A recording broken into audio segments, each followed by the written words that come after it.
Damn it, let me unmute. I was like, even in video, he's on mute. Howdy, folks. This is the Blackhoof Saloon. This is Jedi Pal. I'm joined with Tom and Eric. And today we are diving into a video, which is new for the Blackhoof Saloon, although Eric's been throwing some stuff up, mainly our podcasts, and he did a couple of table terrain tutorials. So this is actually going to be our first painting tutorial. So welcome.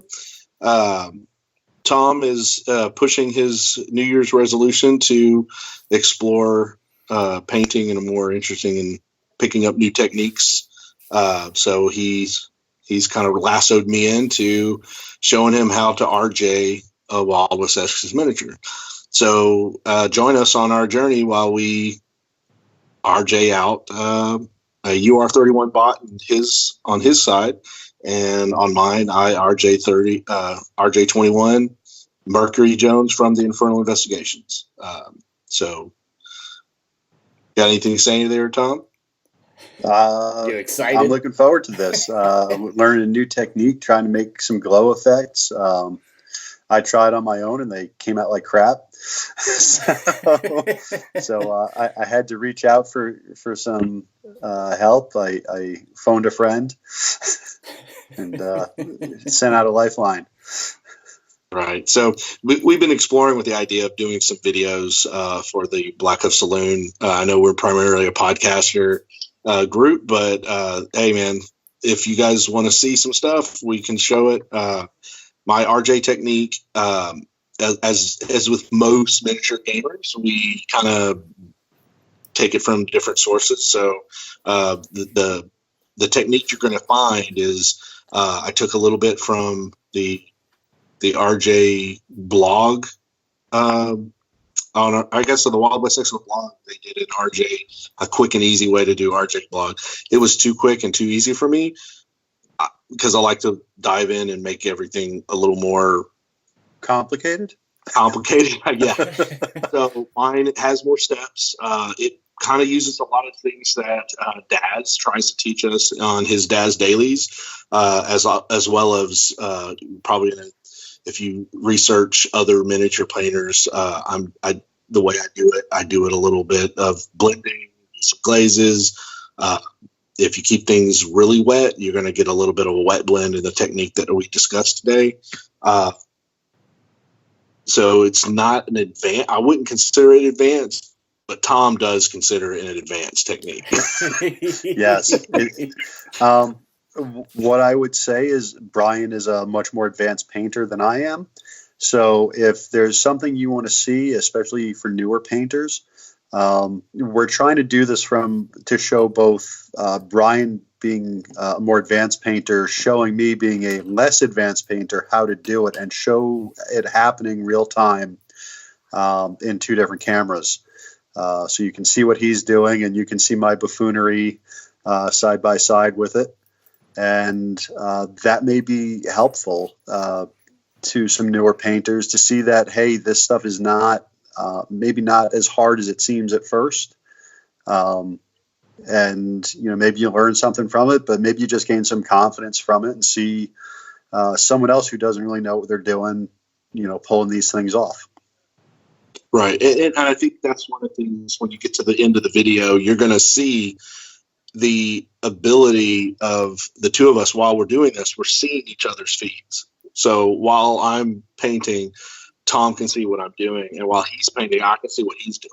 So there is going to be some the ability for me to step in and see what he's doing, and then comment about what he's done and how to improve, thus expanding his attempt in making it be better, or just learning from each other.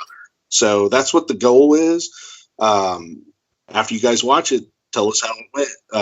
If you see stuff, let us know.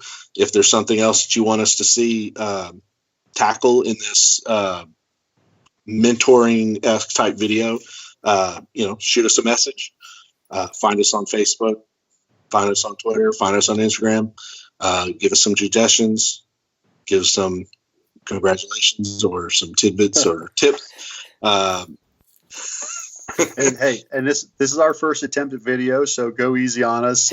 It's not going to be the highest quality affair. We'll get better as time goes on, though. There's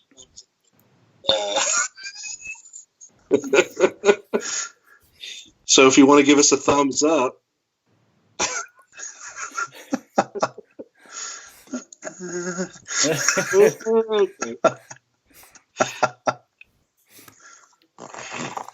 All right, let's hop into it. Let's go. Get your paint ready.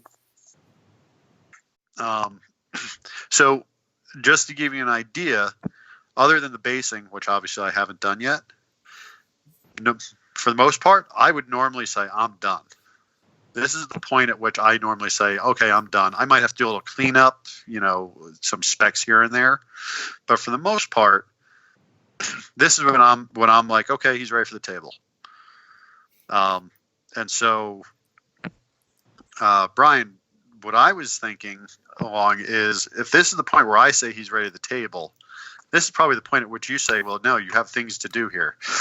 So I don't know quite how to proceed from there. Obviously it's perfectly fine tabletop. It's totally tournament legal. It's got all his colors. Even the red is 3 colors, just the red itself. Right. I kind of like how the jacket came out in the back and everything. I'm happy with how the highlights came out. I'm not thrilled with how my white came out, but I'm happy enough to live with it. So that's kind of the point I'm at. And this is kind of what my painting skill level is. Mm-hmm. Perfectly fine tabletop is my skill level, basically. So what I would have done differently is your lapel looks the same as your armor white. They're actually different. It's not coming through on the. What is different about them? The lapel is actually a nice bright white, and the armor white, the skull underneath, there's black lines around it, and it's actually a darker. It's got much more dark washing over it, so it's a much muddier white. Okay, but what I mean is, okay, so just like when you do black or when you do white, it matters about what other colors you added to it, right? Mm-hmm. So doing like warm or cold white, it's important about what colors you added, like what you did underneath the white. Gotcha. So kind of remember when we were doing our when I was typing, is like if you were going to do, like if you're doing cloth and it's going to be like leather, I would do a warm white, which means you would use the bone, like a khaki bone, and then off-white, and literally never even touch the pure white. You would only use pure white as the last highlight, but you would be mixing it with the bone white or the off-white. So when you look at it, you automatically say that's a warm white, versus if you use like cold gray as a base, or cold gray would be like maybe dungeon gray or uniform gray. It's a very cold gray. So then you would get the variations, kind of like if you see on Nura. So that is a warm white, right? It's very tan. It builds off of khaki, but then the smaller pattern. Okay. The smaller piece, there's more white in it, right? So I build it up with more white, so it comes off, and you can see there's a difference between those two. Right. But that would be like the warm white family, versus like if you're going to do a cold white. Let me see if there's somebody nearby.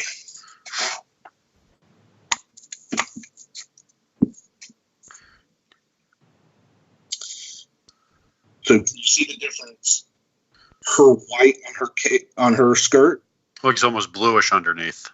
Right, because there's blue in the grays that I use, right? Mm-hmm. So immediately it's a different white, even though you use some of the same colors as you build up, but the underlayment colors are definitely more blue. So it stands out as a more clean white versus when you see a white with warm white, it just comes off. So what I can tell you I did was the white on the lapels was literally painted right over the red and just built up over the red until the red didn't show through anymore. Right, so it's just white.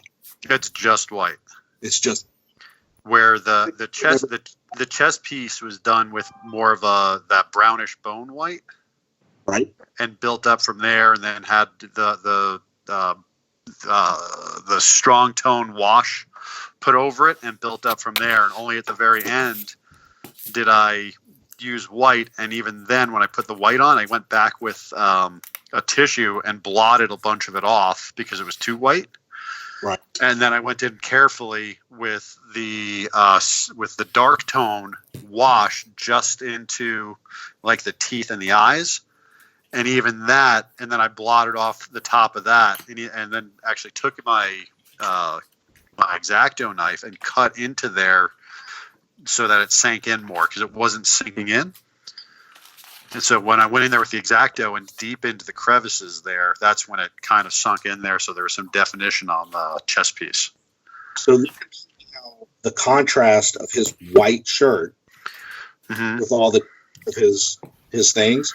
Right. Because the other colors are tan, this cold white stands out more. If I had to use bone white or a warmer white, it would almost be a muted.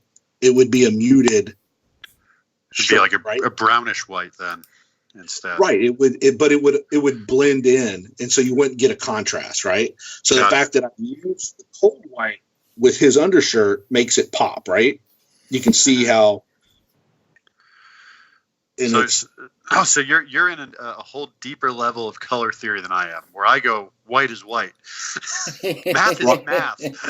But when you do that, your models stand out more because you're thinking of the contrast, right? So mind you, the colors you chose also lend to that idea of contrast, right? White and red are extreme contrast. So the white lapels are popping without you doing any other work, you know?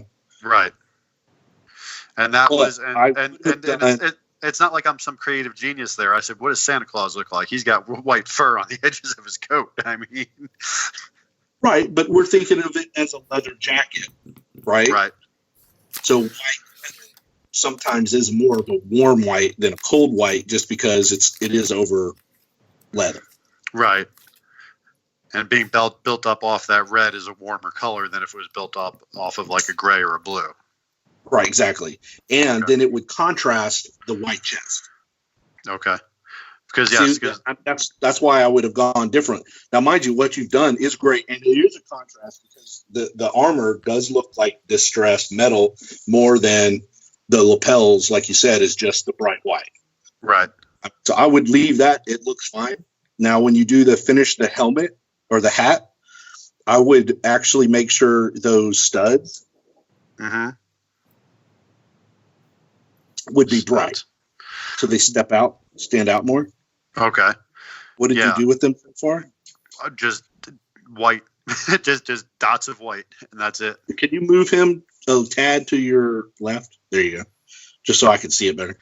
Yeah, it's again, I'm not Captain Steady Hands or anything, so it's not the greatest looking thing, but I wanted something on there. So what I would do is I would make sure you emphasize the whiteness, and then touch it with like a little, like an edge of silver. So it looks like white silver studs. So you still get the white, but that touch of silver lets everyone know, oh, it's metal. How do you put a touch of silver on that? It's such a small little dot of white as it is. What are you putting the silver over the white? Well, yeah, no, you're probably right. mean, it is kind of small. And like you said, Captain Steady Hands, you might not want to mess with it. Yeah, I already can't get them the right size. They don't match sizes at all as already. So, okay, let me get the Wraith out so I know what you're doing. So I know how to. I'm staring at Brian's wet palette right now. And for a second there, I thought it was mine. I'm like, how come I can't get this wet palette out of my face like you? I was like, oh, wait a minute, that's not mine. All right, so there's some of the colors we'll be using. All right, Brian. So right now I've got the pure red. I've got. What's that?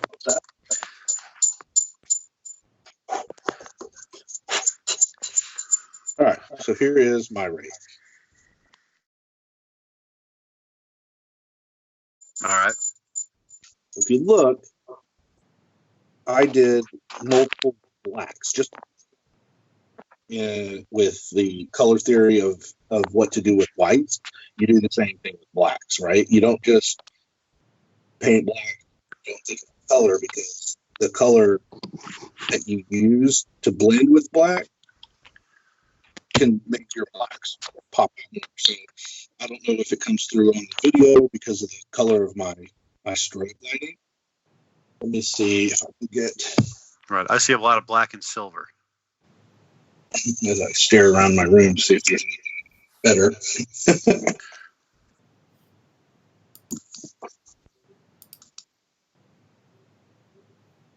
Yeah, you can see that fairly well. So you want to see something funny? Look at the back. See all the rivets along the back lapel and over the shoulders? Yeah, I didn't even bother painting them. I painted right over them. Right. So I mean, okay. So what I did was in his outer jacket, there's red in the black. Okay. So there is no true black in any of the blacks on this figure. Because if I use true black, it makes the black, I guess, mundane.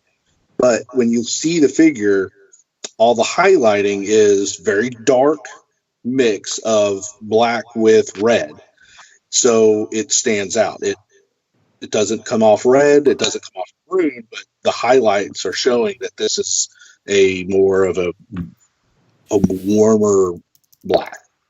Just right. like. So what did you do? Just put like a drop of red in your black, or how did you get to that? Exactly. You just mix a little tiny bit of the red until you build it up until it becomes a highlight of black, but you don't go too far because then it'll look funny.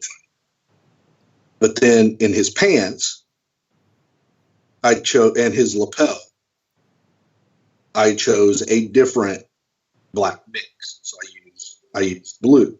So it's different. So when they're next to each other, you get the contrast between his black pant and his black jacket. Okay. And you do the same with whites. So like you say, you have like what I did with Nura. She has the two different whites, or the off-white and then a brighter white. Okay. Or you can do the other, and I use a lot of tans in the model of Sun Totem because I'm using a lot of tans in his model. Using the cold white makes a big jump in contrast. Had I used a warm white, it would not have been as big of contrast. Now, you wanted me to show you the glow effects. Unfortunately, this model has very little RJ to do that with. If you look, you can't really see much in the way of RJ because the only things I put it in are the cylinder gaps in the revolving shotgun that he has. So it doesn't, there's not a whole lot to do. Now, what about the top piece? Now, that looks to me, when you come across the top of the shotgun, there's a big tube there. There's like a hanging wire tube across the top with corrugated texture on it. Right. So you use that as an RJ thing. I use that. I thought that was like his grit. Okay. So I just made it metal. Okay. So that's what I was trying to put some sort of a glow effect across. And I didn't even pick out the cylinders and everything. I just basically painted the whole thing, a wood color, put a wash over it, let that pull out a little bit of definition, and left it at that. Because, frankly, I can't paint things that small. Right. So, I mean, if you have another model that has now, one of the other things you could do is you see the eye holes in the chest piece and the eye holes in his knee guards. Yep. I mean, in theory, you could RJ those. Right. And in his shoulder pads as well. And you're basically suggesting that he. He's all powered up. Well, you know what might be a better model for me to try to do some sort of an effect on for this? Hold on a second, because I was working on him when we were recording last time, and he's not quite done yet. Let me reach into the case over here.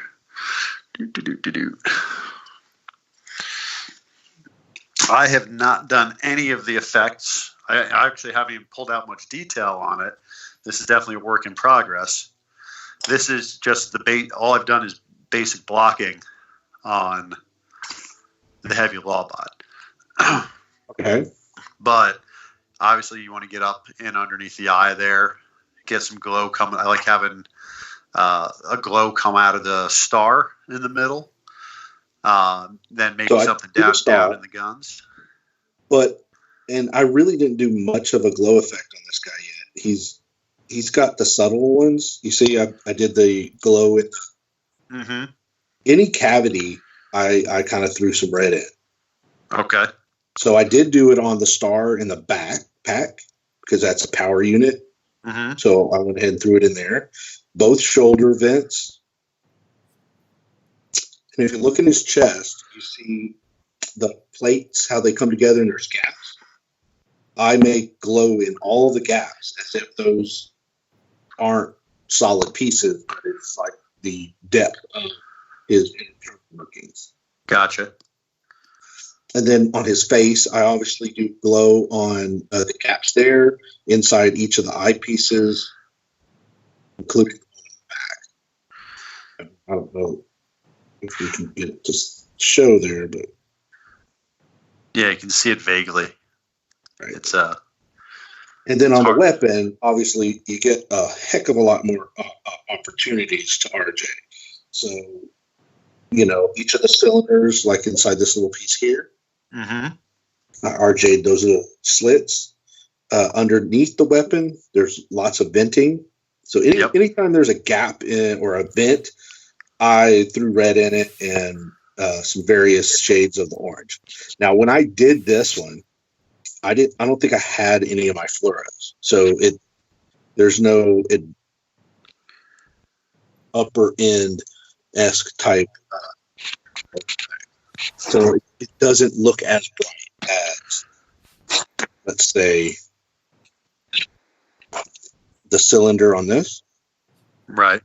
You see how the glow is not as pronounced. Right. There's fluoro in that, but I mean, the fluorescent stuff is good, but it's not really needed. You just need to go for yellow, per se. Okay. So to get you started, here is basically the second step of the process I use. So the first thing I do is I paint whatever I'm going to do glow effects into. As I base them. When I get around to these pots, I then go over and I do them in white. You do them in white first? Yes, because make the red pop, right? Mm-hmm. Because the base coat is being change from black to white. Now, if you wanted, when you do your base coat or your priming, you can prime white any of the gaps that you know eventually, hey, I'm going to put RJ. I usually don't. I prime in black, and then I start putting my base coats on, and then I eventually go back and do my RJ, and then I add those colors in. So let me get some white on.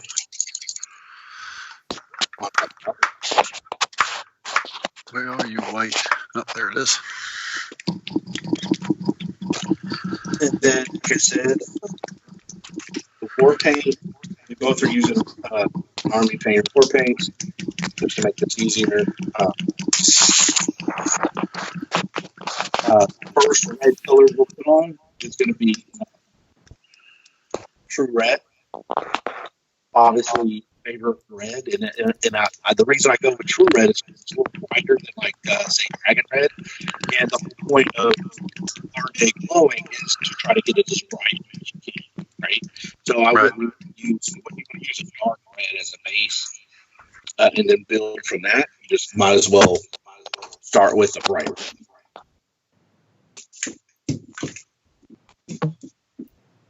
And obviously, it doesn't take a whole lot of color, so you don't have to put a bunch on your palette.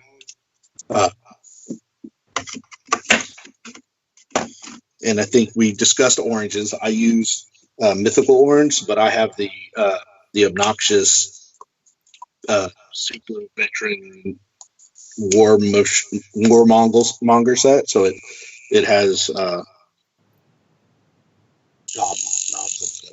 think it was called the Gamer Mega Set or something. So it has picking is a brighter orange. So again, with the bright red, pick a bright orange. That way, when you start blending these two colors, you're not overcoming the subtleties of the colors. You're truly making them advance towards the goal of making everything look like it's glowing. So normally, I also put on my palette. I put on my palette the I either use this orange fluorescent. Sometimes I use Model Color Air fluorescent red, although if you see, it's very orange. And then I jump in a bunch of this. So, and I blend them as I mix my paints. They all get a healthy shade. So there are two yellows that I use, and it just depends on what I want. There's Bay Blonde and Demonic Yellow. Bay Blonde so kind of gets pale, and because we based in white, you don't really need that. So I use the Demonic Yellow because again, it carries enough brightness. If you mix your paints right, you're going to get a similar effect than using fluorescents, but I mean, whatever radiation they just work.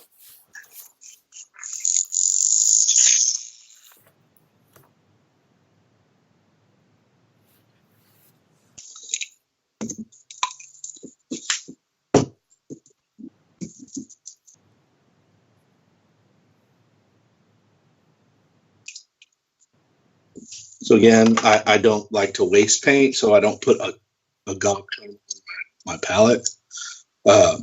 We're talking about small areas, so a small brush is your best bet. This is just Michael Special. But still, I haven't mutilated it enough. So here we're going to use from the Infernal Investigations, because of her jet boot. There's quite a few little places that need the RJ, so I'm going to use this as a way of showing that. Hey, is that mine? Huh? Hey, is that mine? This is yours, yes. You got excited. Woo! All right, I got to add a little bit of something to my yellow. It's a little goopy. You just need to have the rig that I have, that I built for my Dremel. It spins it so much. It's a clean. Okay, so here is. So if you see her gun, I put some of the RJ throughout her boots. So this is the effect that we're going to do. Is these little bitty spots on her boots, and then of course the exhaust ports of the jump boots. Okay. So make sure you have plenty of water in your mix, and then just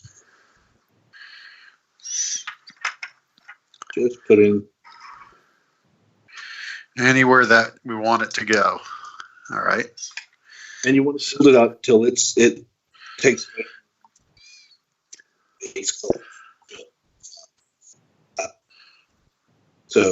a couple of coats. It's fine. Obviously, the more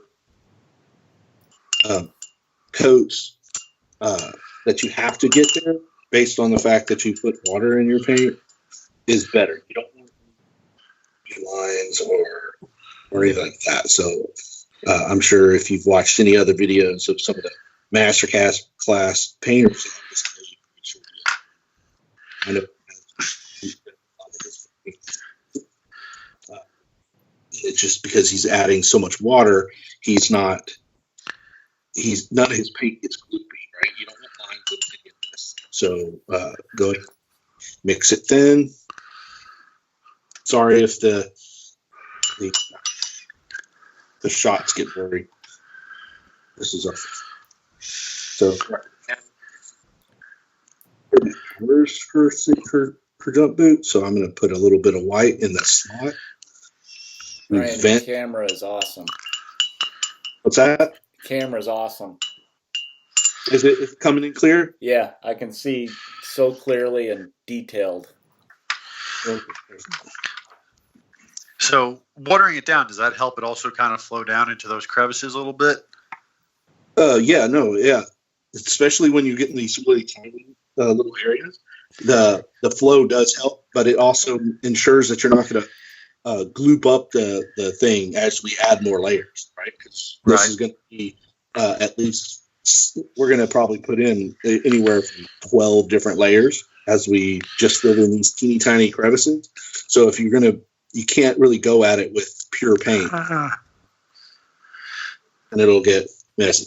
And since I haven't painted anything else on this model, it doesn't really matter if we make an ooze. Now, you've painted quite a bit. So obviously a little slower, a little less paint on the brush. Yeah, so I've got a, if you can see, I went to go in the star there, and it really kind of glooped into there. So I think I got to thin it out even more. Try to see if I can wick some of it out.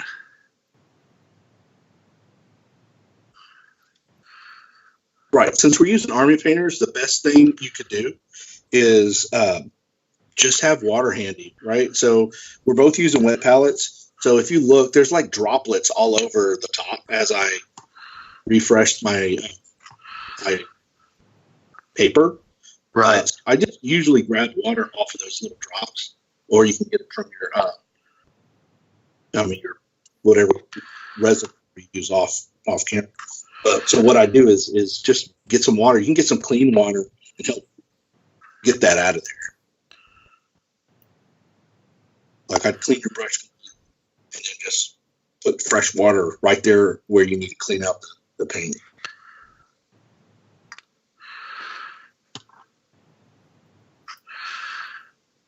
But I was off camera, sorry.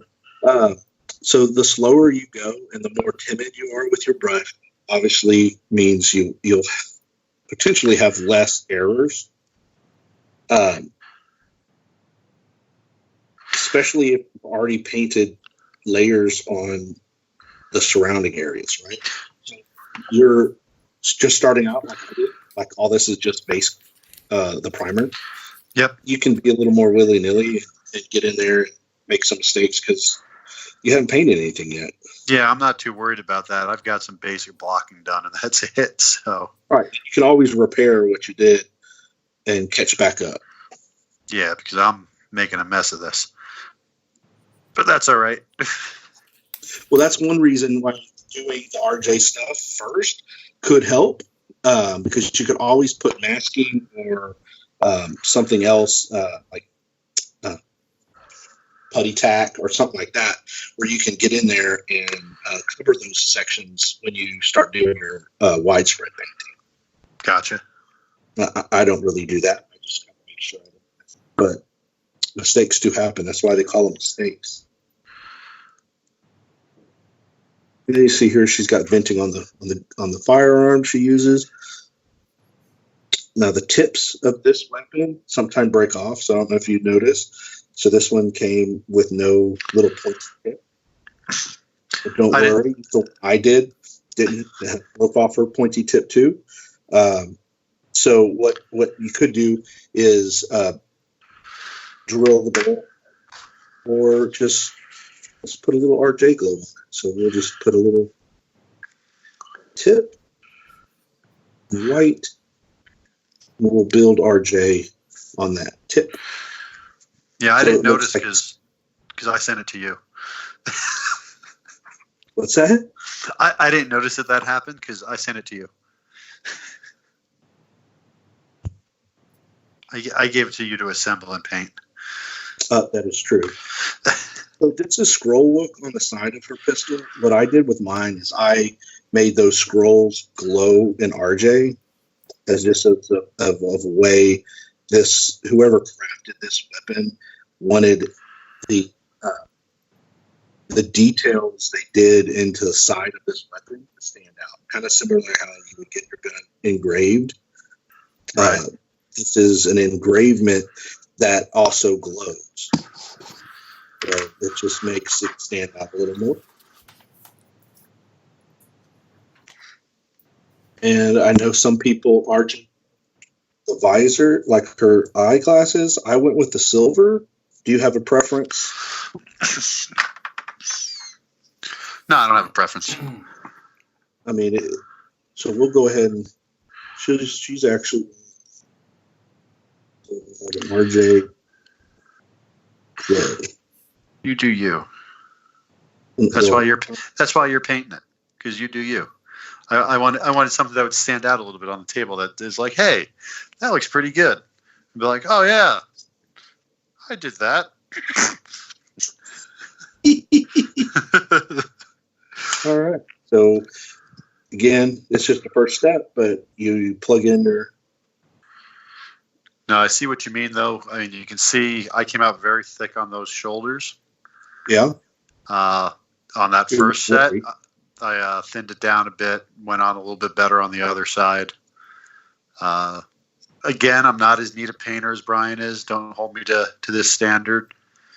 Well, you have to remember that we all start at a point, and then we get better with practice. So anyone who's also starting out, I mean, that's something to consider. Is obviously when you're doing the RJ, if you're not a steady hand, do it at the beginning, right? Do it like I'm doing with Mercury. You do it at the beginning, and then any of the oopses you brush, you have a chance to fix those later. Right, and that's what's great about this. All I've done so far is basic blocking. It's just gray, so that'll be easy enough to touch up and fix.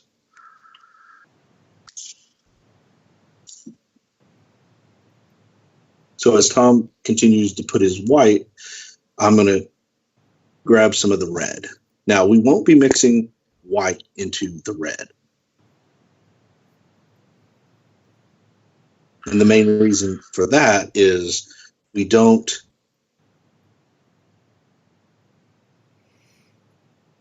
want pink. We don't want pink. We don't want pink. So we're going to go white. we don't want pink. As we brighten up our glow, we won't be using white to do it.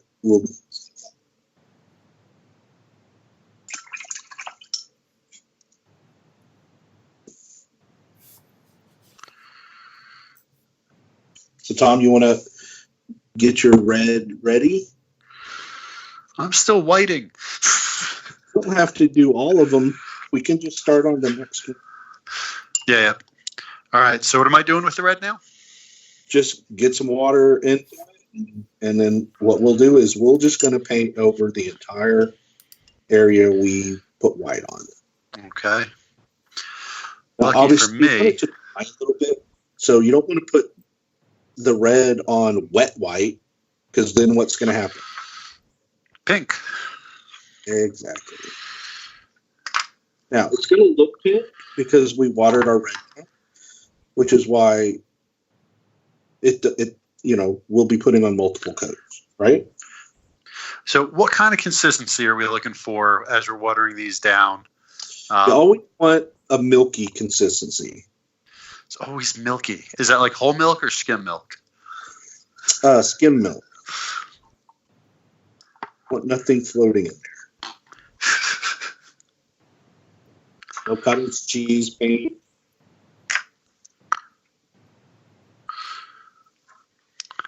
All right, I'm going to get some more water in there. There we go. Error on the side of too much water. Too much water means you're doing a glaze, right? So that actually is okay. You'd rather it too thin than thick. Too thin means you just have to put a couple more layers, but because they're thin, it's not gonna clog up these little fine details. And really, like I'm going over these little tiny spots with the red, which doesn't matter because I'm going to come back and paint those as metallic shin guards. So it doesn't really matter if you make a mess. And because I'm using thin layers, those thin mistakes, you won't even see them.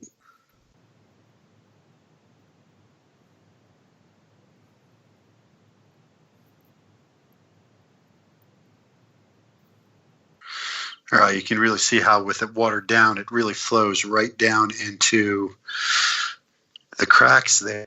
I don't know if you can see that on the star, but you can actually see the shape of the star very clearly. You can see the red coming out around it. Come on, focus. Focus. You don't need to focus. Stupid phone. Well, I can see. Are you using the front or your back camera? What was that? Are you using your front or your back? The front.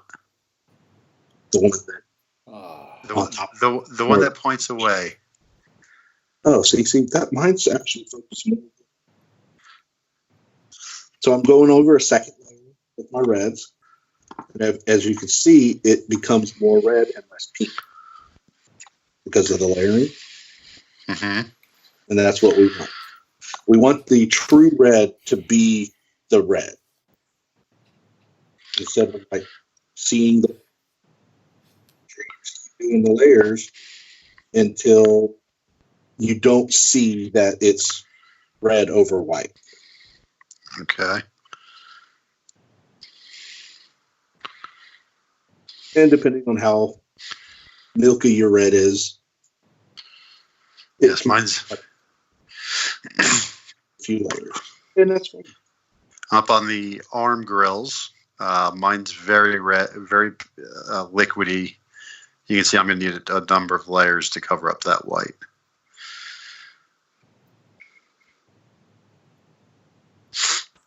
And I think I may have laid the white down a little thick. That's all right. Make happy little trees.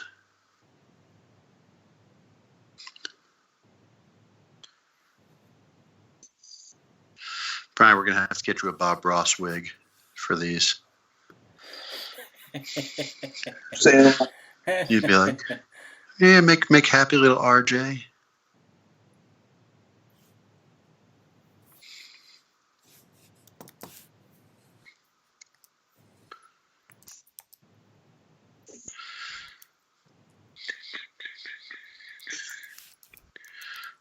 That's an awkward spot.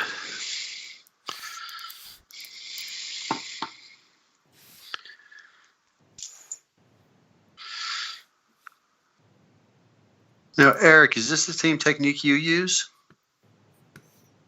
when you do glow effects? Yeah, kind of. I struggle with it myself. That's a mess. Hold on, I'll try that off. Don't like that.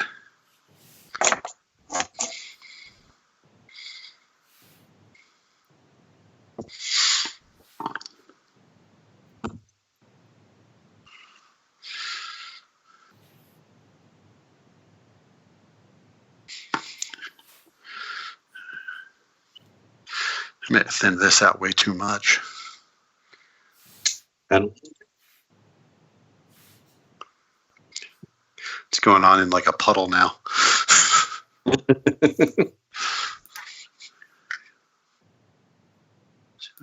Pull some of that off.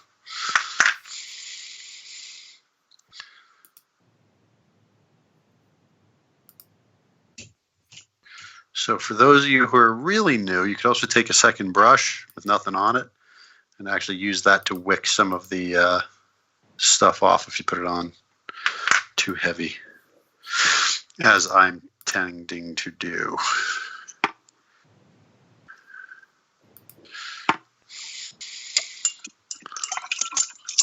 another thing for rookie painters, clean your brush periodically, even when you're still using the same. Just to get any of your paint dried, so to the bristles becoming destroyed, start widening, and your point disappears. And if you're ever making an oops and put your paint somewhere you don't want it, just come back with some water.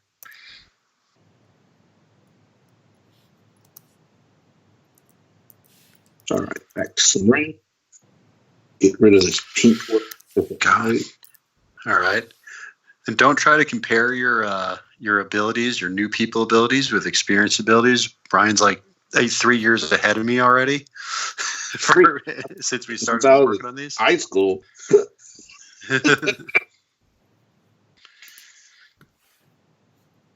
Yeah, I've been painting miniatures since the late 80s. I've been painting a miniature a year since the late 80s. I paint a lot more than you. Yeah, that's true. As you can see, if you compare what these exhaust bowls look like from right when we started with blue red, you can actually start seeing that it's the true red color, and no longer can you see that this was over white, except for it's the parts outside of it. Right. The true color is actually showing through now. Yeah, mine still has a ton of white showing through. It's looking kind of pinkish. You may have started when your paint in those crevices were still wet. Well, you got to hurt me like that, Brian. I did mention that you dry. That's another reason why if you use thin layers or thin paint, it will dry fast.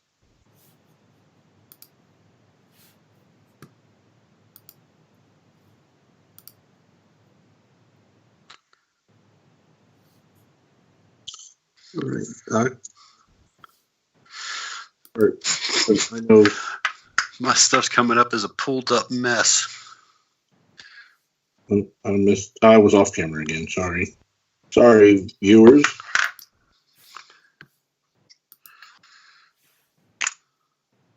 So what you all really want to be doing is watching what Brian's doing. One, he's got a clearer camera than I do, and two, his is not a mess. But that's all right. We'll see what the finished product looks like.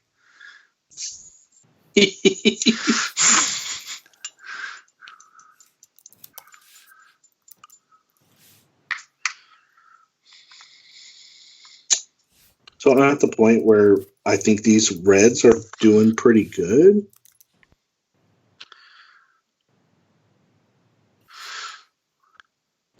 Because the layers are so thin, I could keep going. All it will do is make that red. Now, mind you, most of this red, it's going to.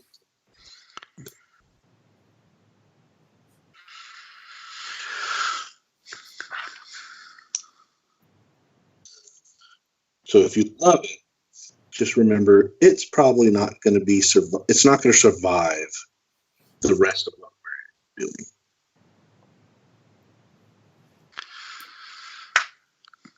Because 90% of what we're going to do from here is going to be over top of that red.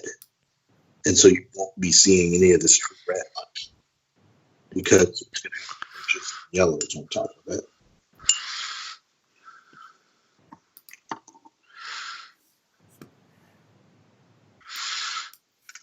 Okay, so the technology will probably like zoom through here, right, editor? What is that again? Well, I missed that. Just watching us go over many times, it might not be fun for the video.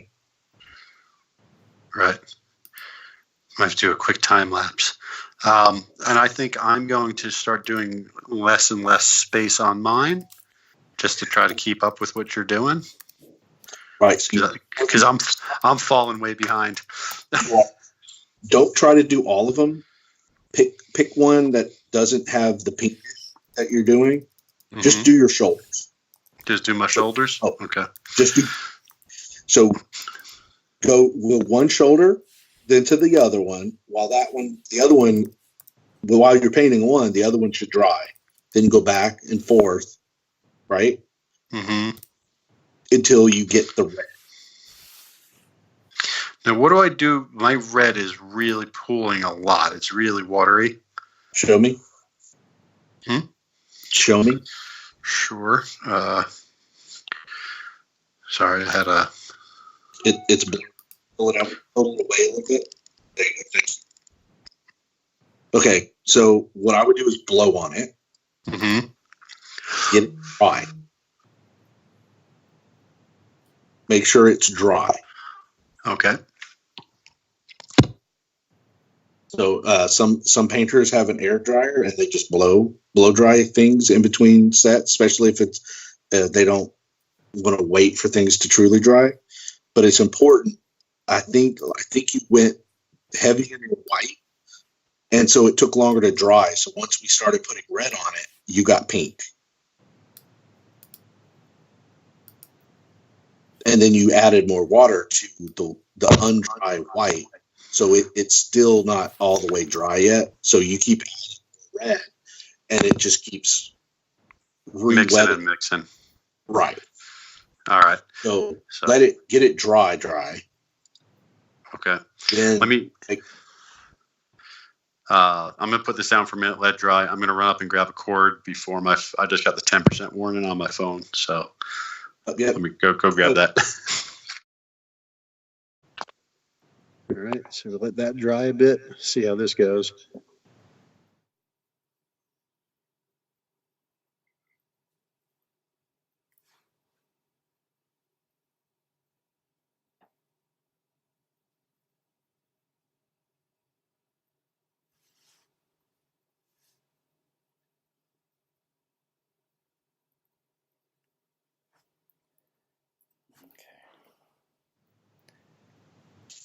All right, did I just thin this down way too much?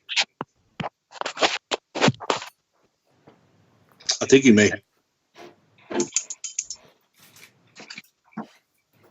I think I'm going to be here for a year building this up. Well, you do still have paint. I do. That's true. Add some more paint.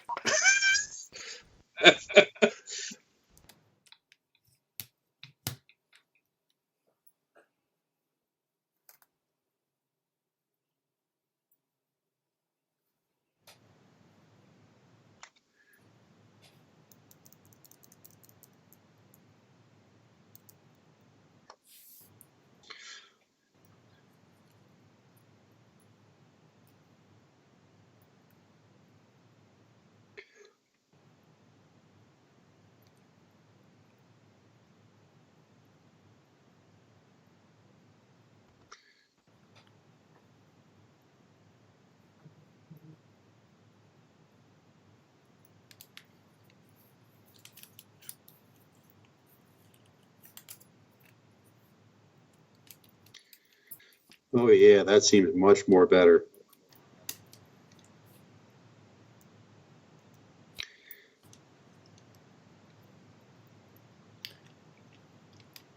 Rock a who? Oh, yeah, that looks like something now. All right, much happier with that. So, Eric, I think you're throwing echoes back.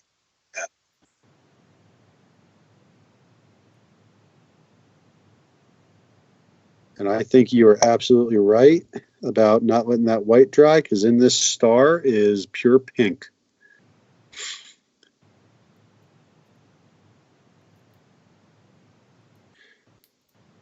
So everything Brian told me I ignored, and I got pink.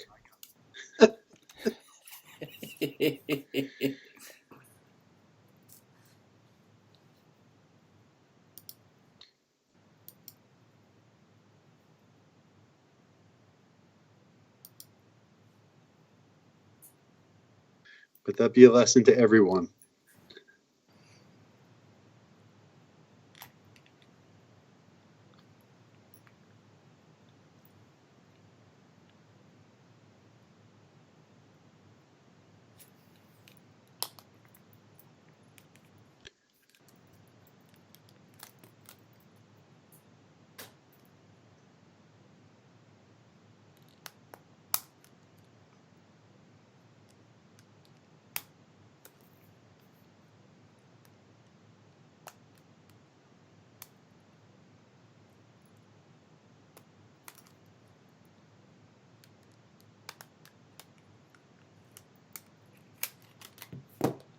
So, making sure things dry definitely is also why painting multiple models at the same time actually does help.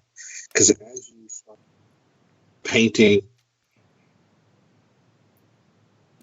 if all you're doing is painting one model, you have to wait for things to dry. But if you're painting multiple models, you can just move on to the others doing the same base step. So, like, I have a handful of the Infernal Investigations to do glow effects with. So, I'm go ahead and move over to, as you can see, Helena, and doing the glow effects I need on her.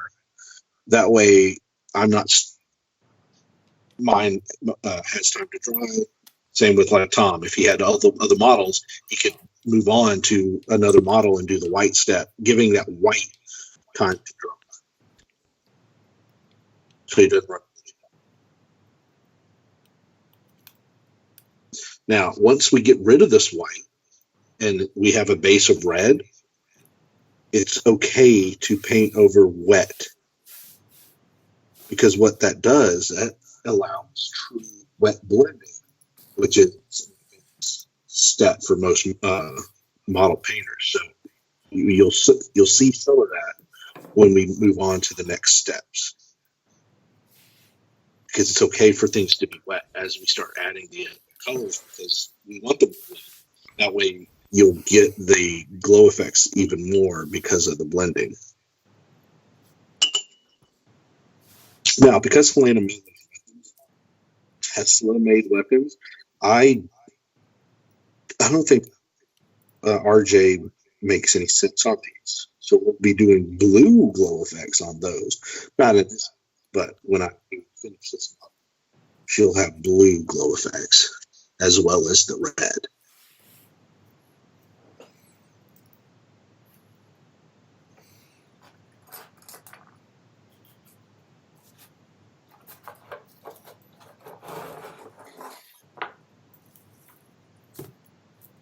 Yeah, putting down a little bit thicker paint seems to be working here. Starting to see that white go away.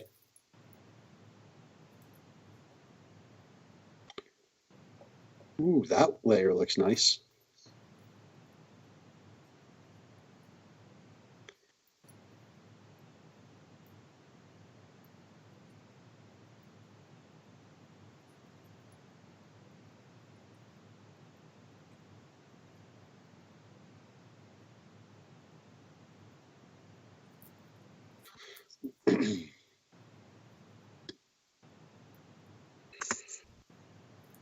How far ahead of me are you, Brian? I'm still laying down my red. I haven't moved. I'm on Helena's white.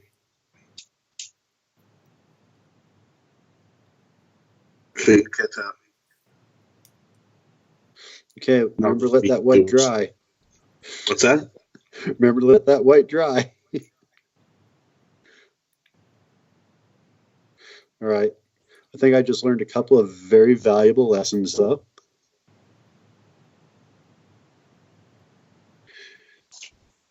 It seems maybe there is such a thing as too thin paint. There is.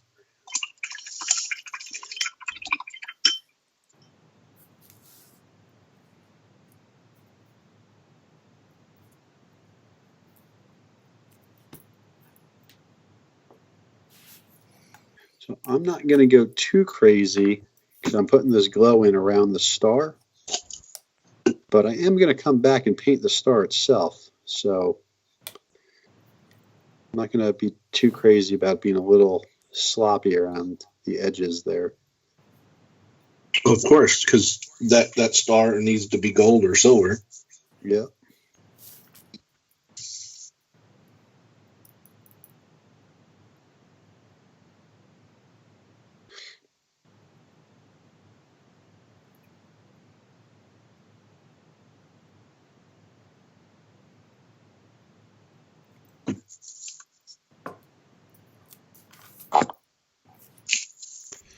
All right, I think this will be the last layer.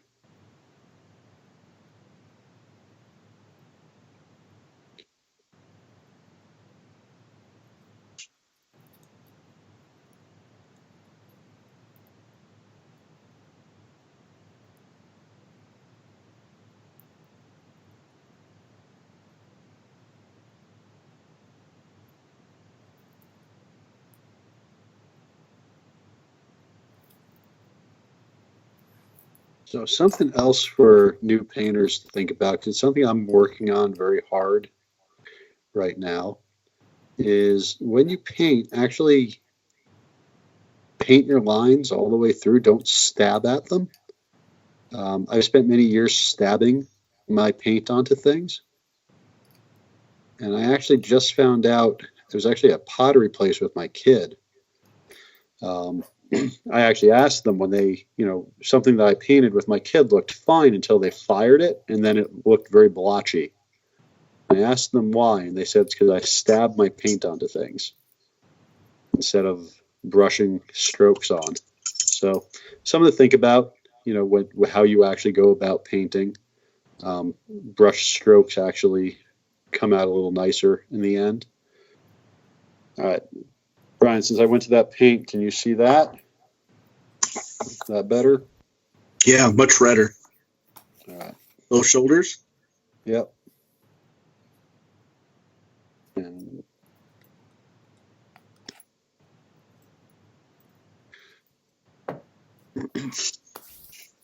so I do notice your thumb gets all the camera focus.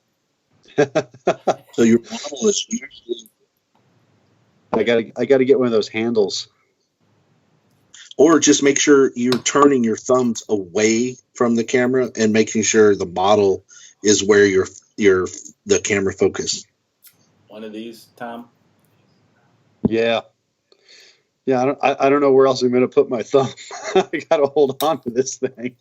Oh, I'm doing the same thing. I'm just saying, like, my camera still is focusing on the model. But I see what you're saying. You're doing this. Yours focuses on your thumb. I'm like this. You're like this. See, this is how my thumb is focused. Right. But my model's not. That's how your shots are all. So you just need to make sure you twist your thumb to where your thumb is down away from the lens. My hand doesn't work that way. It does. We have similar structure.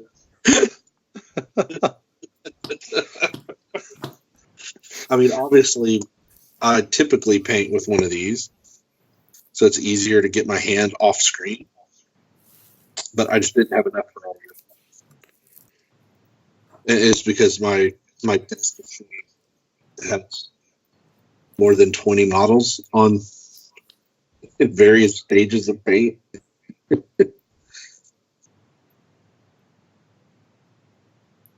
But if you can get these, what I've done is I've had so many pill bottles. I just save them, and then I use decorative duct tape to cover them.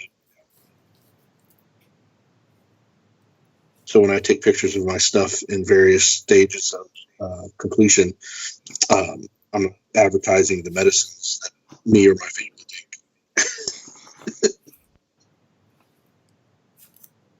You get kickbacks for that? Nope. Do you have an endorsement deal? Nope.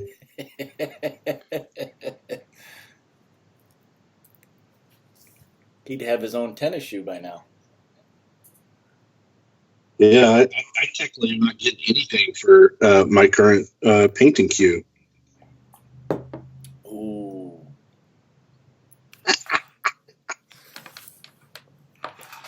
I felt that. Oh, wait, that's not true. I will rephrase that. I did get that.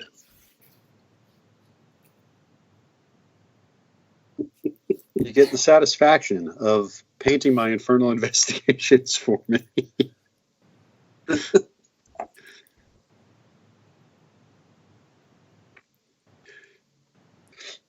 When you paint Jed, I'd like you to autograph his base underneath. Actually, I think he should just put a picture of himself in the bottom, like a locket. Oh, that would be perfect. So his base treatment is going to be, lovingly painted by. I think that would be perfect. Right in the insert in there, just put a picture of your face and stick his feet over it. His feet can grow out of your eyes or something. Huh? No, he's got a custom base.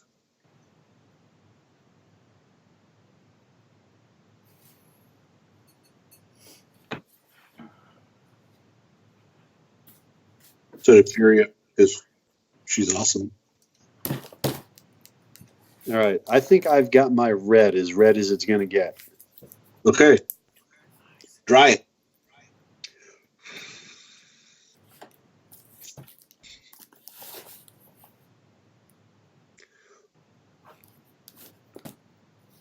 You watch the tissue in the background below. That's how you know I'm drying it.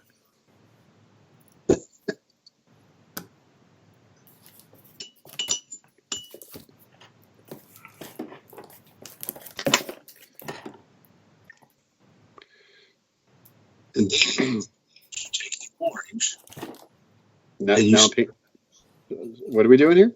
You take orange right to where your red is on your palette and mix them. Not completely, because you might need some of the red again. So what I do is I usually just bring it right next to it, so I can pull in some of the true red, and then I can mix in. You can always grab more red if you're not quite dark enough. But you want to be a blend of the two. So you want your first orange that you put down on what we're doing to not be as bright as the orange. So you want like a blend like of the two.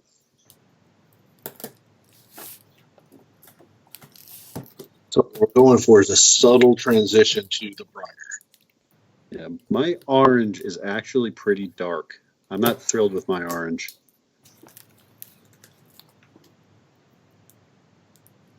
So look at my palette. You see how it's a little bit brighter than the red.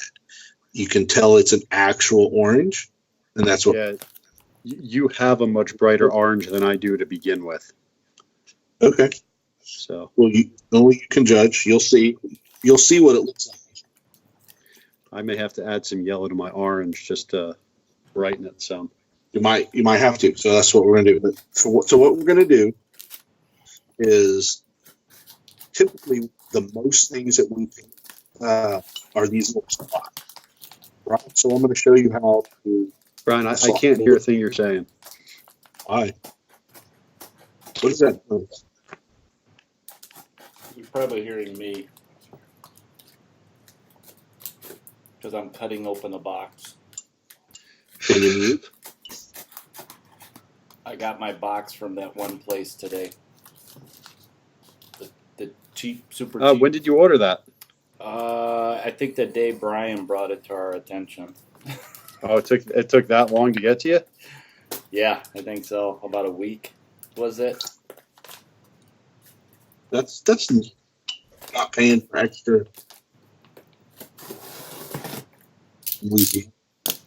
I got 2 boxes today. All right, so we're putting the orange right over the red. Okay, so we're doing vents. What you want to do is you want to pick one side of the vent to be where the engine is making the fire of RJ, right?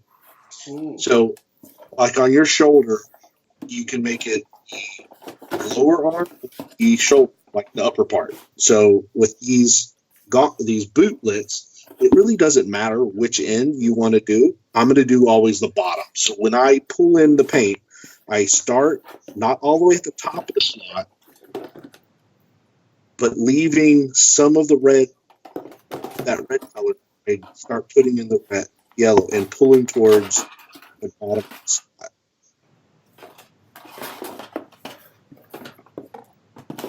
So I'm true red at the very tippy top of these slots, but I'm pulling this orange toward the bottom.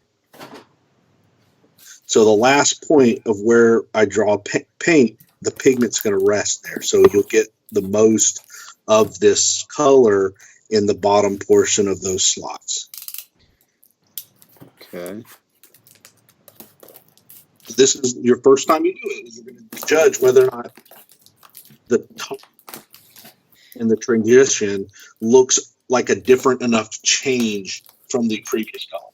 So you want to look and see, okay, does it look orange now that I pulled this new watered down mixture? And as long as you do see that now, okay, I do see orange, not red, that's what you want to see. Yeah, I'm seeing a very slight change.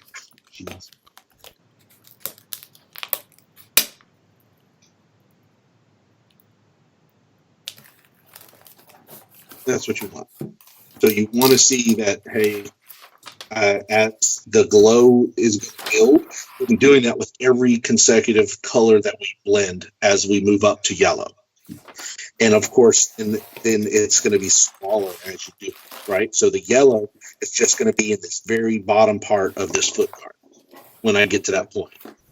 For now, we're building a couple of coats, obviously, and it's just so we can make sure that the yellow or the orange now stands out from that little section at the top that we put, that you can still see the original true red.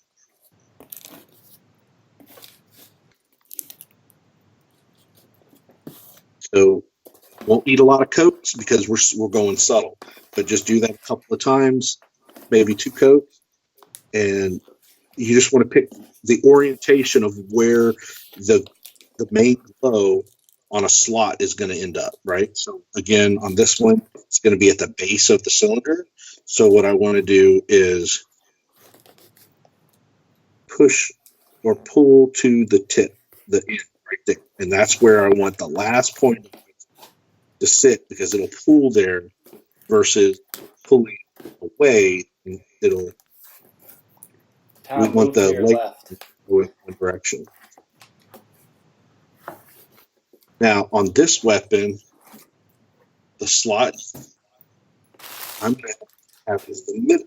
So what I want to do is I want to pull this color in the middle, leaving the edge, the darker spots. Tom, move to your left a little bit. We see your wrist. There you Sorry. Go. And when you're doing, say, a point, just make sure you build from the center out So this is a very small point. So it really doesn't matter, because as we start, you're going to lose a lot of the red. So I just put a dot here. If any of the dark red stays, great. If not, it's not that important. We're trying to fake it at this point because there's not a whole lot of real estate. On here, we want the dark glow to nestle in where the guard of the pistol comes over. So I just want to do the line right up against it. And that's where I want the paint to start transitioning.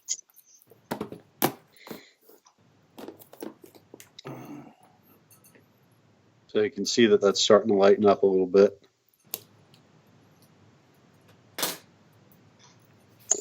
So when you're doing goggles or you're doing these exhaust ports, with the exhaust ports, what I did is I just made the center. You're trying to obtain a depth of where the glow is. So you leave the edges that darker color, and then you just kind of build up a little circle in the middle. And again, you want more of the new orange color to be in the middle. And then the very edges, you want to leave the true red.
So you have your dry phase, Tom. Yeah, I'm letting it dry. How'd it go? Show me.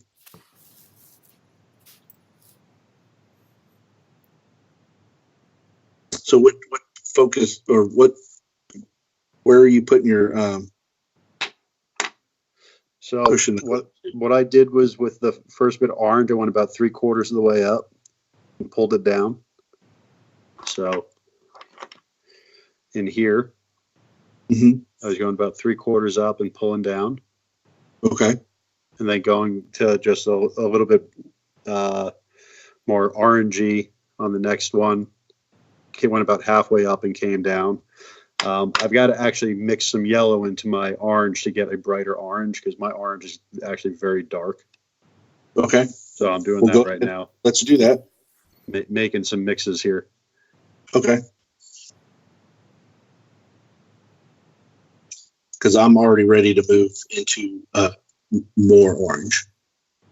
Okay. So if you look at my palette, I'm just going to add more orange next to the other blend.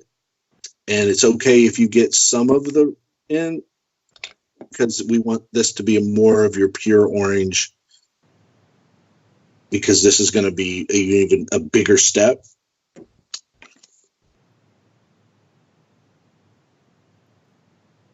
So instead of going all the way or just slightly below, just come down. You want to show that transition. Right. So I'm maybe going halfway. Remember we kind of did less than half towards the top. Now I'm just barely going halfway and just hitting it at the bottom. I forgot my water.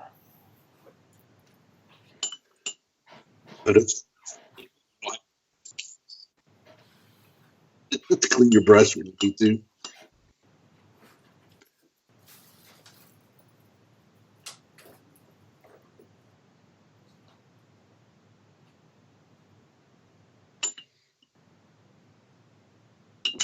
I'm all the way in that shot.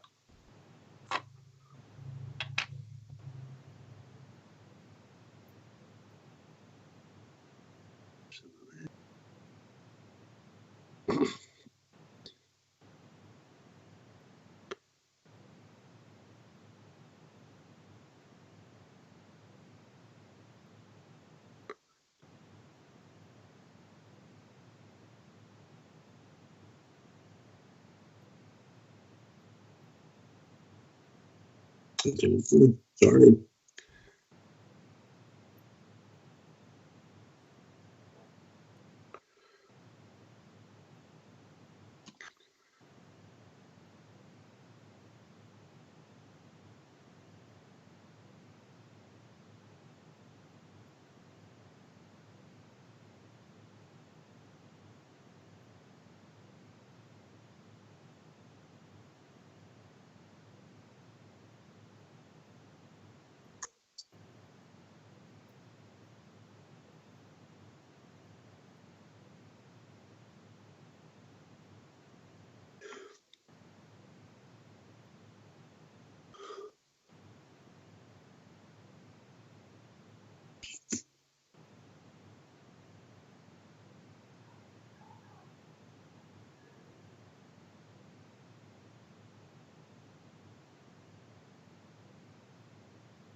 Yeah, I can really start to see that.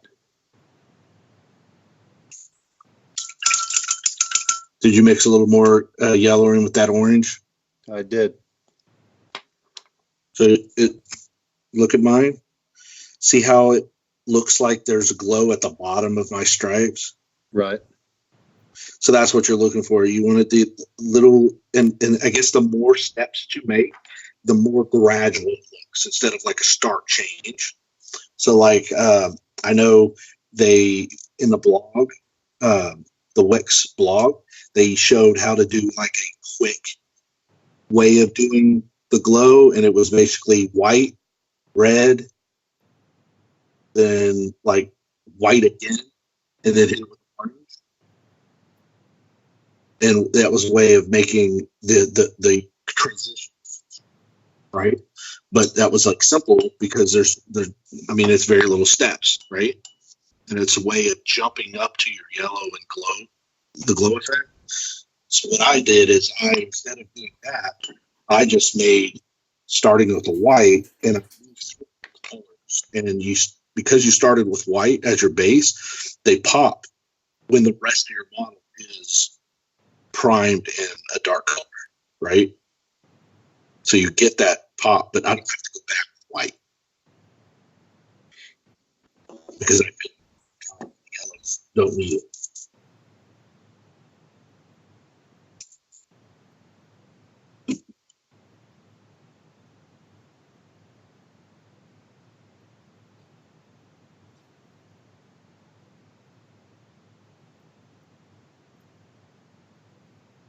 So you make sure you're transitioning higher up in those grooves. It looks like your orange is just at the very bottom, and just remember that the yellow is going to be the very bottom. Yeah, I think my orange is not bright enough because I've been lightening it and I'm kind of already running out of space here. What do you mean? So I think I'm going to pull this up further so that I can go more to yellow. Right. You don't as want I get down because so I had to do a lot of lightening on this orange. Right. Forgot my water.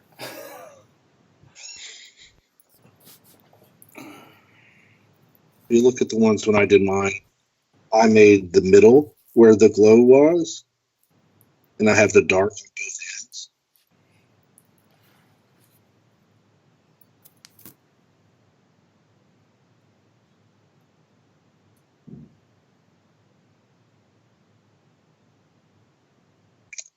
But if you, like you say, pick the bottom is where you're going to pull your highlight to. You want the tips. You want the red in the groove that's right here in the shoulder blade. But then you want to have those oranges like start like right after the groove, about here. But yours are subtle, man. Mine are thick as hell. What's that? Yeah, your glow in there is much more subtle than mine. Mine's pretty thick. Right, but again, this is not the same method that I'm showing you. This is an older model. I did this before I started with this method. Right, but so I'm just using him as a way of showing. I can see what you mean, though. This first orange, the first mix of orange and red here, pulled all the way down. And the next one would be halfway right here, where it would be the brighter orange, all the way down. And then we'll do yellow just down here in the very tip. Now, do I want the actual pure yellow down just in the edges? Like in that last little corner? If you're going to go pure, you would just literally do a little tiny dot in that bottom corner. Like I said, we'll get there. We're not there yet. Because the next step is bringing in yellow for the first time.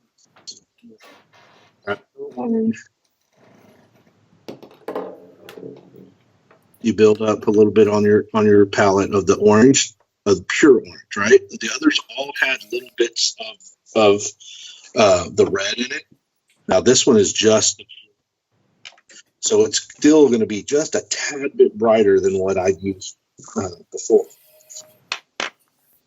And I want to put it just a little bit of the pop, right? See how it jumped again?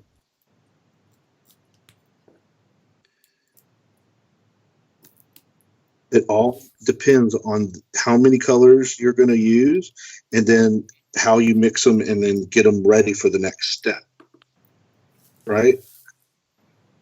Obviously, if we wanted to do this quicker, we'd cut out some of the middle ones, right? So what you've done, if you look at my palette, use pure red, then red and orange mix, about a 50-50, then add a little more orange. So it'd be like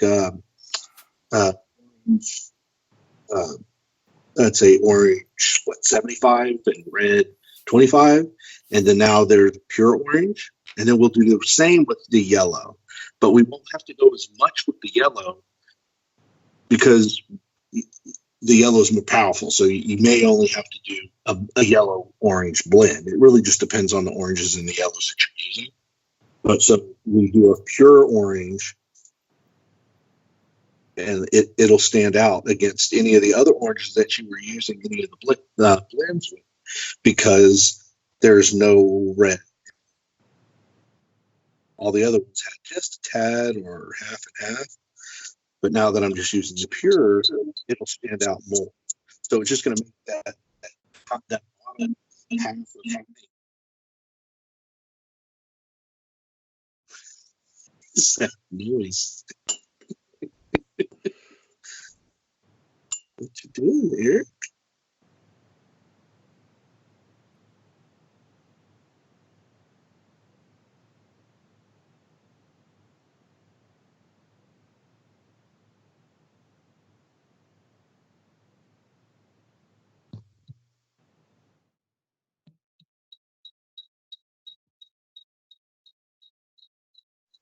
What are you scraping?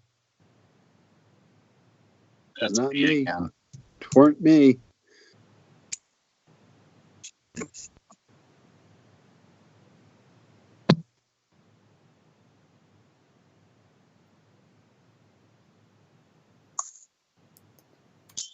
All right. So as you can see, with the new orange, the plain orange, things popped up just a little bit more. If you look at the grooves again,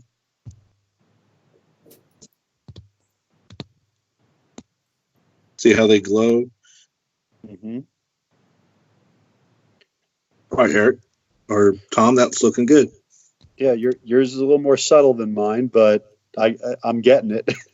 Yeah. So now when you on yours, you need a little brighter orange. You probably have to add a little more yellow and go half in that transition again. So you're jumping from red to orange in like the middle. So just split that again and add more just from the here. I'll show you. Yeah, I've been having to just kind of create my own colors here. Right. I don't really have the oranges I need. So add yellow again. Yep, I'm doing that right now. And then I would do it from like right here. Like and just that last little section there and brighter. And then you'll have the same subtle. It's just you'll have a deeper red at the top of yours, which is fine. It still looks like the glow, right? I think you'll get the same effect.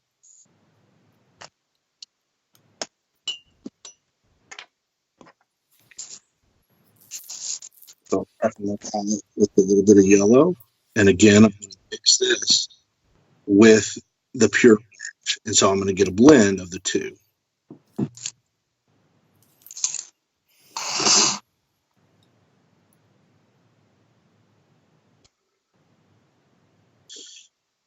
And at this point, adding plenty of water is a good thing.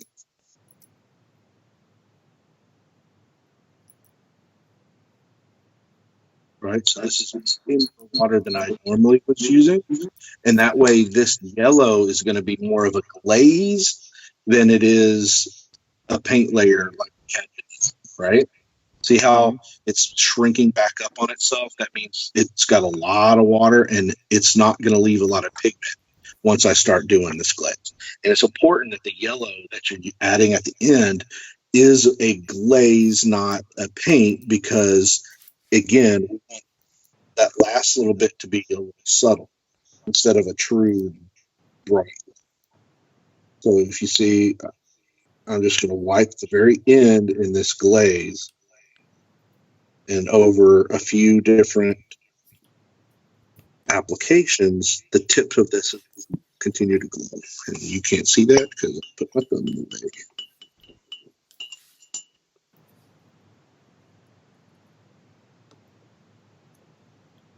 And it being a glaze, I can just go over that whole area and just make sure just at the tip. And I'll just run my thing over all three of those little sections because I'm going to be painting over all that in metal anyway.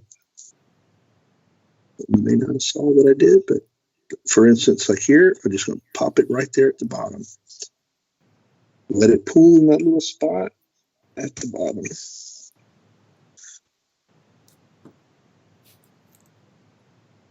Put that right in the middle of that little exhaust.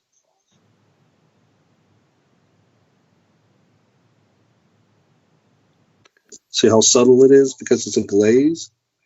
It's going to enhance the orange instead of like overtake it.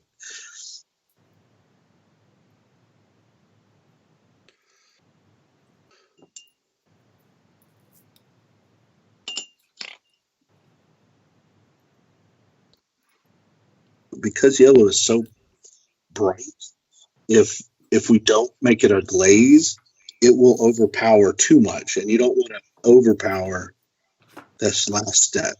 So if you make it a glaze, you have less of a chance of destroying the transitions that you're making. Because as that dries, it's not going to dry a solid yellow, like a transparent yellow.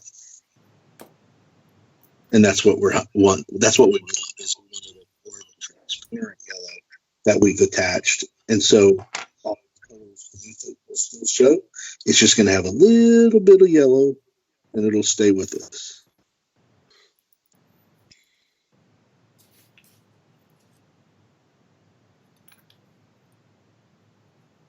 You see how adding just that little bit of the yellow at the very bottom, and that's it. Just kind of brightening it a little bit. Just a little. And I mean, obviously, but I think this effect is better. And then I will add something. Let's see if I can find it.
Let's see, I went ahead and reapplied the black. What did you reapply? I reapplied it black to the shoe guard, so you can see how the glows look. Right, I cleaned up all the edges. Oh, okay. And so you see the bits, right? Yep. So now the rest is whatever color I want to call it, put on that plate, but the glow effect is done. Now, obviously, as it dries, and if that yellow glaze didn't quite give you the kick or the pop that you just mix a little more of the yellow glaze, and you add the glaze, and it'll obviously continue enhancing that spot. So I'm actually pretty happy with how this came out. Mine looks a little more cartoony than yours does. What do you mean? No, it doesn't. It looks good, Tom. It's a good transition. No, that's good. That looks badass, dude. So again, once you reapply the metal in between those vents, Right. It's going to pop them, right? It's going to set them off and make it look even better, because you're going to reestablish the contrast, right? But that's it, man. That's how you do it. So now we have to see how I start applying it to. Now, I do have a question for you. I stopped doing it because I wasn't quite sure where to go with it. So you can see on the star, I made it red, but then I kind of stopped and just concentrated on the shoulders. Yeah. That's just in dots around the star. How do I build that up without completely covering the red, completely covering each subsequent color? Right. So what you would do is you would decide, again, you want to make one section where the primary glow would be more, right? and you would just make sure you applied the new colors to that section. Like, so say I'm going to choose these top sections to be the brightest, right? So the bottom ones, I'd use just the red, right? Maybe just add a little bit of the orange to the outside corners of those little sections. Then this section here, I'm going to transition the brighter orange. And in this section, and in the top sections is where I would be applying the yellow. Okay. Right? So instead of each one, because they're so small, instead of each one having the transition, you're using them all as the transition. All right. So the transition's almost happening. So the transition's almost happening out of sight behind the star. Exactly. Okay. But when we see it, our mind puts it, hey, the heat of the glow is at the top of the star, or the heat of the glow is at the bottom of the star. But whichever transition that you're going for, gotcha. We will see it because we're going to see it big picture, right? Gotcha. That looks pretty sweet once I get it about a foot away from it. And that's the point. It doesn't need to be perfect. It just needs the viewer the illusion that, hey, there's inner mechanisms causing a glow at the bottom of those vents. All right. Well, thanks, Brian. Thanks for walking me through this. And say, like, when you do like an effect where the engine glow, right? I picked that the brighter oranges are going to be closer to the base of the engine, and then it's deeper away from. Because you want the heat generating from there. Right. So you see here the subtle back here. You can see the true red, and then it transitions all the way back here where you're going to get the brighter oranges.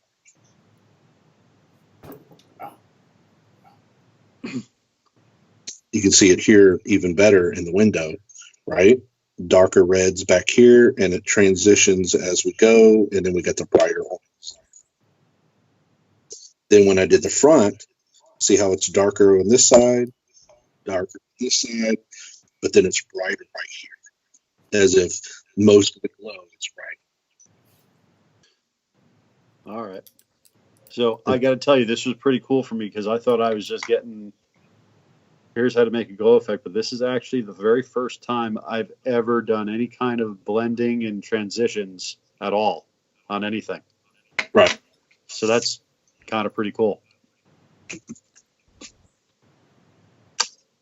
And it looks so, it seems hard and intimidating until you sit here and get walked through it. Right.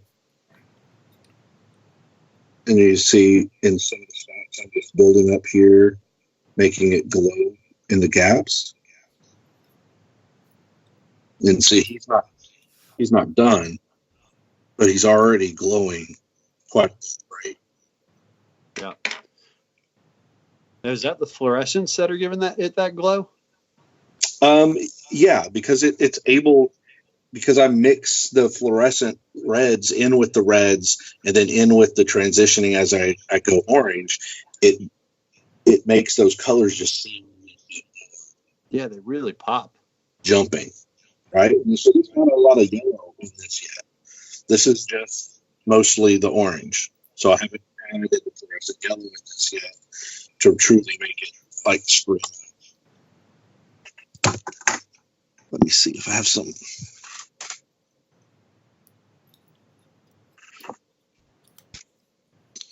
Let me see if I have anybody that has more. Right. So Jane's stepping in. So you can see. If you look at his chest, right, you can see the glow on the top, this yellow. And so that's why this spot here is mostly yellow, is because that's where the glow is. Okay. I like how you did the hat too. The orange into yellow on the hat looks pretty awesome. Yeah.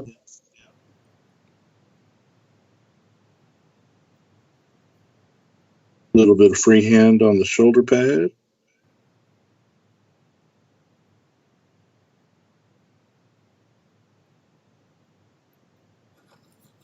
You see like each of the little bits, right? Just to show that this is a very juiced up, overcharged weapon. I added glowing around.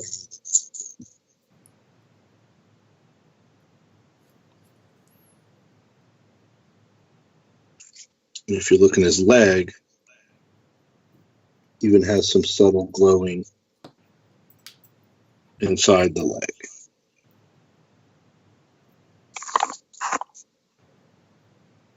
Oh, and it has a little bit of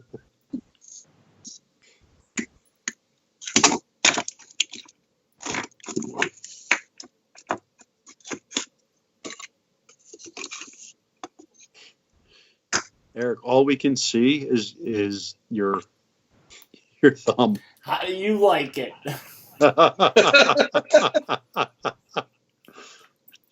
I know, I'm trying to stare over my camera and do this. Yeah, it's harder than it looks. That's why I usually put it behind and maybe upside down, but then it's not in my way.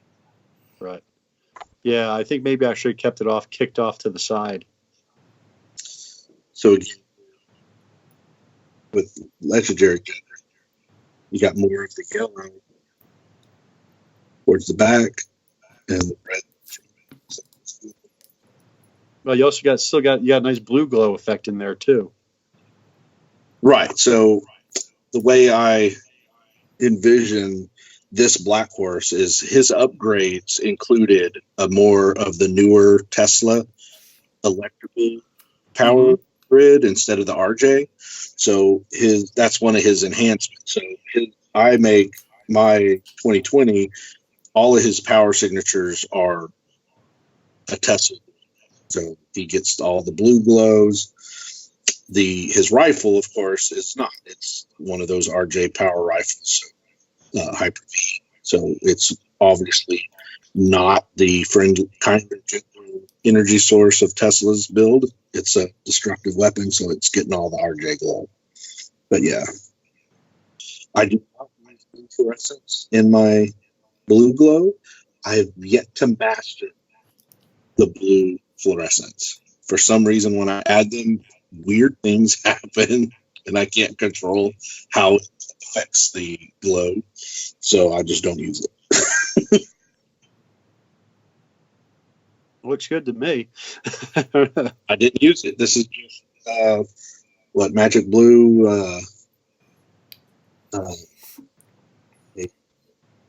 colors that I use.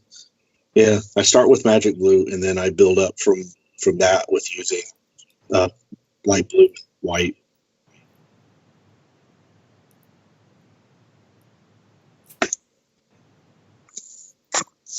It's a similar way I do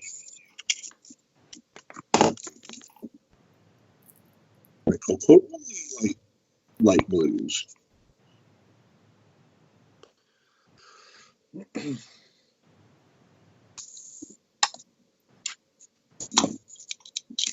So that was 101 on the Jedi Pal method of RJing various little bits on Wild West Texas models. Obviously, if you have any questions on how we did what we did today, or any suggestions, if you see something that you think we might want to adapt to, such as move your thumb or different ways.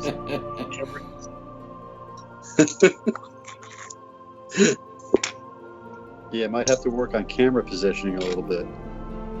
Camera positioning is something we'll have to learn because, I'm not very efficient in it.